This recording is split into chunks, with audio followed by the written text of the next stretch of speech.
Welcome to Planet Raconteur, where we who tell stories rule this world. I am your host, Yuck Nasty, and I will be your guide into our world that's filled with sights and sounds, both wonderful and frightening.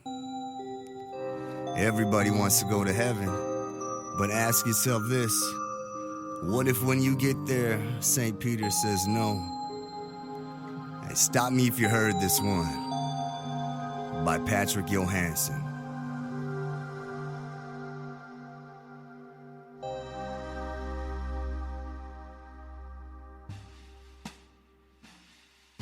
This is by Patrick Johanneson.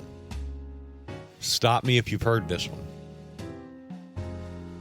So this guy dies, see, and winds up at the pearly gates. St. Peter looks up from his Times crossword, gives him a quick once-over and says, "Sorry, not taking anymore." Returns to his crossword. Guy says, "Whoa, what do you mean you're not taking anymore?" St. Peter doesn't even look up. "You heard me," he said. "The big man told me no more humans. Seems he had a little look-see recently, and you guys have really ratcheted your planet up badly. So he's not interested in seeing any more of you in heaven. Took some convincing on the part of Jesus, though, to get him to keep the current crop. Man, was he ticked. I have never seen him turn purple before, and I don't really care to again, tell you the truth." Guy says, "What, so that's it? A lifetime of devotion to God and to God's law, and I'm told no thanks, fuck off, that's just the way it goes?" "Hey, I never said off," says St. Peter, actually pronouncing, "yeah," you dig? Since he's an angel and all. Well, he's a saint, but I think you're getting the drift, right? So he sighs, looks up again from his puzzle, sets aside his unbelievably beautiful pen, and says, "Look, there's been a big-time major paradigm shift up here lately. Something that I've heard referred to as a Vingian-style singularity. So about 2, maybe 3 years ago, these weirdly shaped cloud things start showing up here at the door of heaven. Reminded me of some of the old Star Trek series, you know, all those aliens that were just glowing clouds and such. Turns out they're artificial intelligences. Now, I had no idea what to do with them. What do I do with them? Turn them away, let them in, hand them off to Krishna? What? So I call up the big man on the big phone. Now, at this point, he points over at the big phone. It's kind of a conch shell-shaped affair with a pearlescent sheen and a one large button marked infinity. Big man says, "Come on up. We'll have a conference on the mount." So I head on over to the meeting. The conference, me, God, Jesus, Moses, and a couple of others you might or might not have ever heard of, we decide to let the AIs in on a trial basis. You see, they're not baptized Christians, you know, but the ones we're getting here are the work of baptized Christians. And there's some kind of a loophole that one of the lawyers found. Now, whoa! Guy says, "Wait a minute. There are lawyers in heaven?" "Son, that's a whole different joke," says St. Peter. "Just stick to the thread, okay? Anyways, there's a loophole in the law. Something about derivative works and child equivalence and perfect innocence owing to the lack of original sin in the AIs and so forth. So we let all these AIs in just for and giggles. Big man decides to have a look at Earth to see what's up with his creation and all. This creation is now creating, you see. So they're beginning to play God themselves. Now, this pronounced with a lowercase g, to distinguish it, of course, from the name of the most holy big man.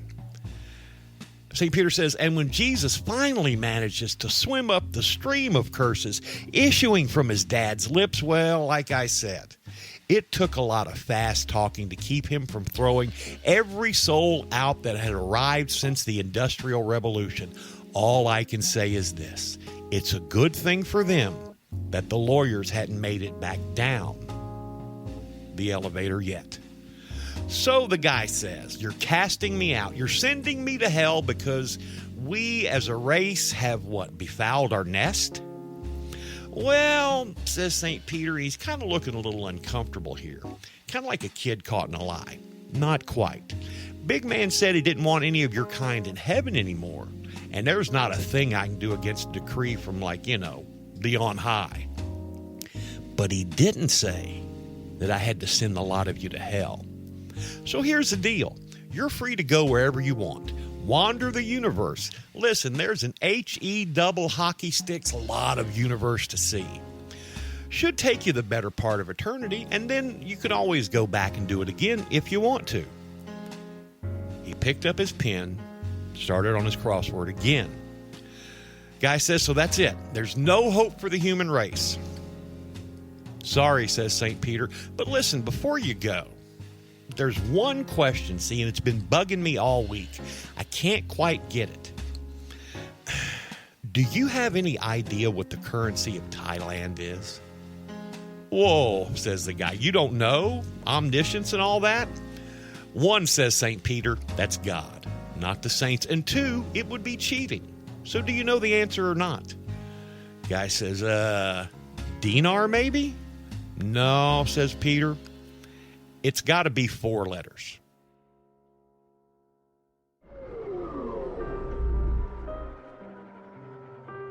This year has been hell on all of us. With the pandemic, the civil unrest, people losing their jobs. What if it was unfortunately no longer hell for some of us? Here we go with Downsizing Pluto by Shane Halbach.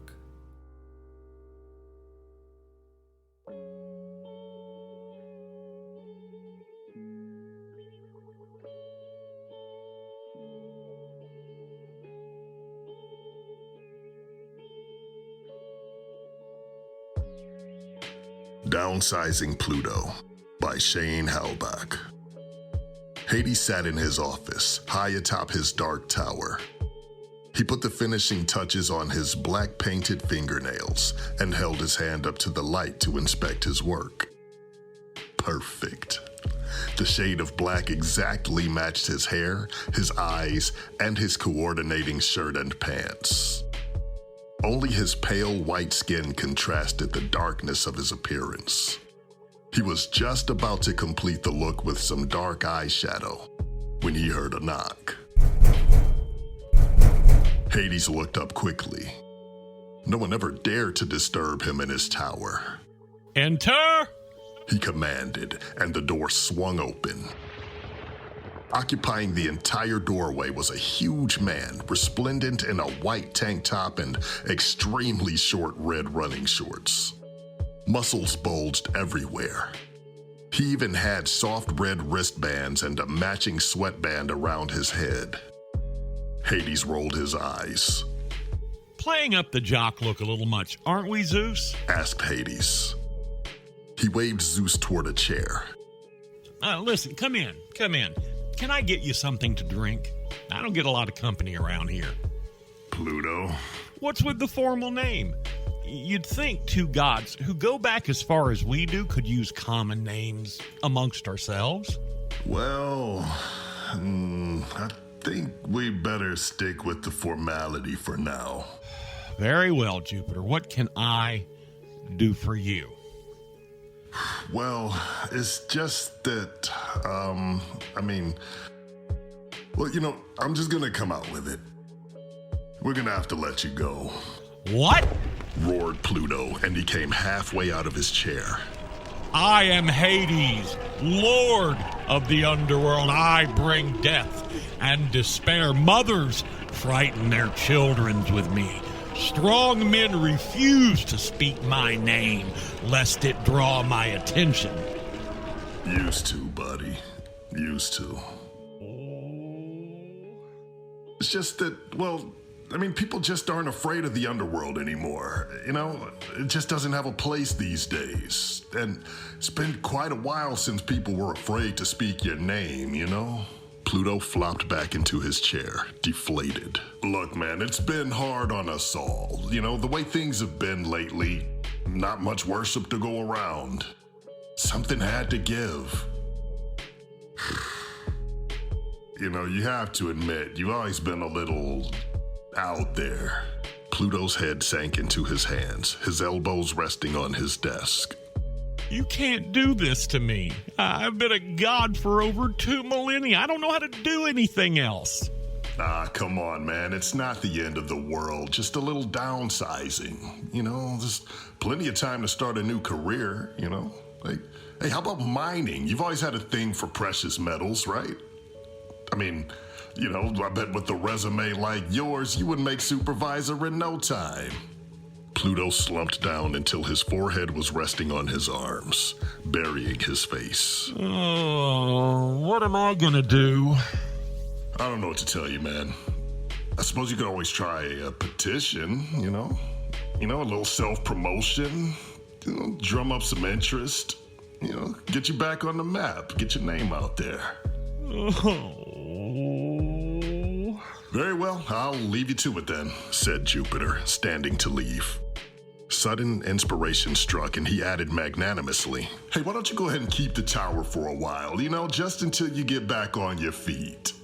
Of course, we're gonna have to take the planet back, though.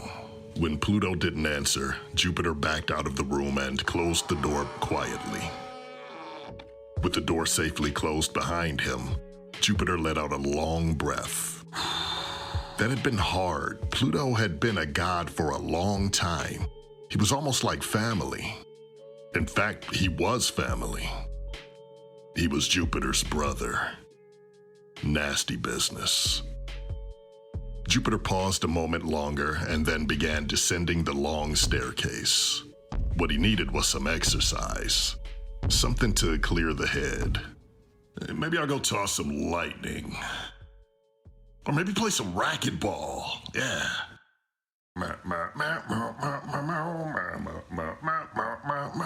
Jupiter exited the tower, closing the door behind him, and walked off into the night. The end.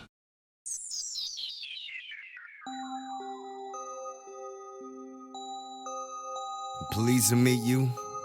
Hope you guess my name. I'm a man of wealth and taste, but the nature of my game is what puzzles you. We took you to heaven, we took you to hell. Now allow us to bring hell to you. Here is Misery Most Delicious by author Alan Baxter.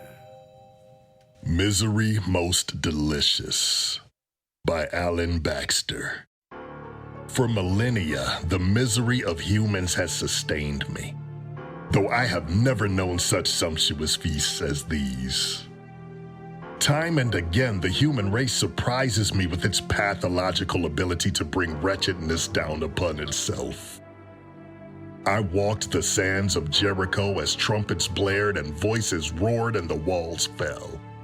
I feasted then while every man, woman, and child screamed as they were slaughtered, supping up that despair as an indolent king takes wine from a golden goblet. I strolled in the footsteps of the Israelites as they sacked Canaan, and their legacy engorged me. I fed at the first genocide as Carthage was destroyed, and I lounged in a tent with Alexander as he crushed the fatigued Persians, drinking in their laments as the Macedonians soaked the earth with their blood. I stalked this fetid earth from Crimea to England in the wake of the Black Death that reduced humanity's numbers and its will, celebrating that invisible, unstoppable, insatiable wave of bereavement. I laughed as the Inquisitors tortured and violated minds and bodies, terrifying humans away from evils the Church itself created. I thought then that humanity had reached its peak of imposed suffering, but I was wrong. Has ever humanity suffered so much as at the hands of religiously sanctioned atrocities? How many times have I taken sustenance from the anguish of families as blood washed the streets of Constantinople? I rode in the dark, stinking bellies of creaking ships as they sailed with the cargo of desolate souls from African coasts to the New World. But it was an old world to me, no different from those that had gone before it, and no less ripe with nourishment. Wherever spirit is crushed, wherever hope is torn away, wherever light is snuffed with anger, greed, and hatred, there walk I for the history of humanity. I have learnt, and never have I gone hungry. Never had I lacked provision. Always had I been spoiled for choice, and forever the numbers grow. A virus across this sweet green face of the land. People spread wherever there is space and pile upon one another whenever space runs out. They rot in desperation, propagating themselves and their ideals, and always with them goes the abhorrence that leads them to desecrate and debase each other. For power, for money, for gods, for the pure sake of it. As their numbers grow, so too does their misery. And their misery is the nectar I live for. Was there ever a creature more suited to this mortal realm and carnal decadence and carnage than I? So many human guises I have worn over the centuries. Walking through the killing fields, riding the plagued winds, following the footsteps of suffering. Always have I hidden in plain view, disguised as one of them, feasting as I go. Yet always I had to seek out my sustenance, track down the pain of existence. It has never been as easy as this. Finally, it comes to me. And now my current role calls for my attention again. What slices of personal despair await my slavering taste tonight? Within this human guise, this suit and tie and glossy smile, I hunch with fervent anticipation. My mouth waters. I must be careful not to let my hunger show. Let it begin. Let the human misery wash over me. I clear my throat and speak through this modern medium of mass communication that brings the desolation directly to my tongue. Good evening, ladies and gentlemen. Welcome to another edition of A Current Today. On the program tonight, are you paying too much at the supermarket? Plus, a look into why nursing homes are possibly the worst place to send your aging relatives.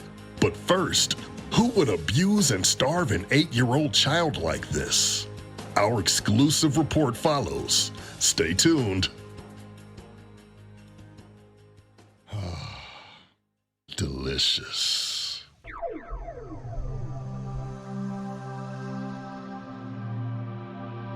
Well, there you go. Another trip to Planet Raconteur. On behalf of myself and our two fine Raconteurs, Papa Dave and Bobby Anthem, we would like to thank you for listening once again.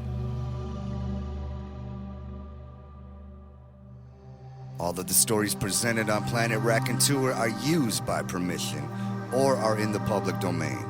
Check out the show notes for details on the authors, their websites, and their other releases. And if you like what we are doing, please subscribe and follow us on all of our social media platforms. The links will be found in those same show notes.